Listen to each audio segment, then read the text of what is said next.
Thank you, Mr. Chairman. Thank you for being here, Chair Yellen.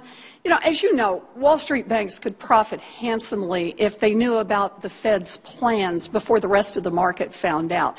And that's why any leak of confidential information from the Fed results in serious penalties for the people who are responsible. But apparently there have been no consequences for the most recent leak. According to public reports, Scott Alvarez, the general counsel of the Fed, was put in charge of investigating a leak from the September 2012 meeting of the Federal Open Markets Committee. Nearly 2.5 years later, the results of this investigation have not been made public, and no action has been taken. On February 5th, Congressman Cummings and I sent a letter to Mr. Alvarez requesting a briefing from him in advance of your appearance here today, but so far we have not received one. Can you assure us that the Congressman and I will get a briefing soon? So, if I might say by way of background, and I just need a yes or no. I just want to be able to get a briefing on what's happened, that it's been 2.5 years and there's been no public report about what happened from a significant leak. We are trying to work with your staff on the process to be responsive. I'll take that as a yes. Yes. Okay. Thank you. As you know, this past December, House Republicans successfully blew a hole in Dodd-Frank protections by tacking the repeal of the swaps push-out rule to a must-pass government spending bill. That repeal, which was written by Citigroup lobbyists, will allow the biggest banks in the country to continue to receive taxpayer protection for some of their riskiest derivatives and swaps. Now, a month before the repeal, Mr. Alvarez spoke at a conference at the American Bar Association, an organization that includes many lawyers who represent the banks that are affected by the Fed's enforcement of Dodd-Frank. Mr. Alvarez openly criticized the swaps push-out rule, saying, quote, "You can tell it was written at 2:30 in the morning, and so it needs to be, I think, revisited just to make sense of it."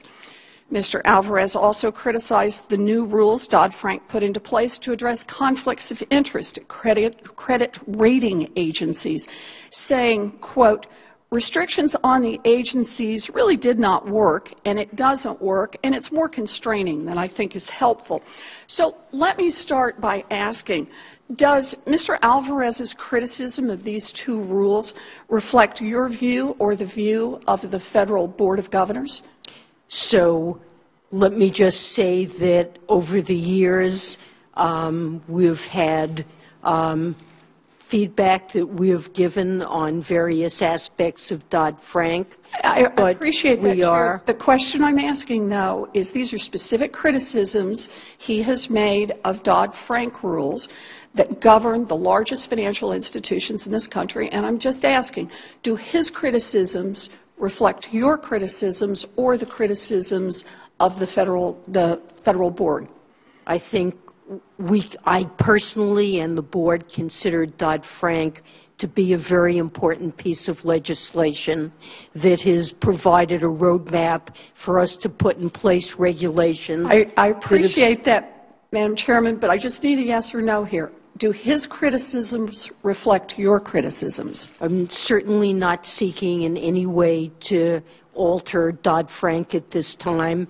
It is a well, then let me ask the question differently. Do you think it's appropriate that Mr. Alvarez took public positions that do not evidently reflect the public position of the Fed's board, especially before an audience that has a direct financial interest in how the Fed enforces its rules? Well, I think the Fed's position and my position is that we are able to work very constructively within the framework of Dodd-Frank to tailor rules that are appropriate for the institutions we supervise, and we're not seeking to change the law.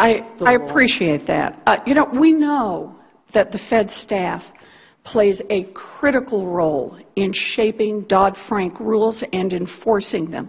In the case of the swaps push-out, Congress passed the law in 2010, but the Fed and the OCC delayed the effective date of the rule until 2016, giving Citigroup and other big banks time to get the rule repealed before it ever went into effect.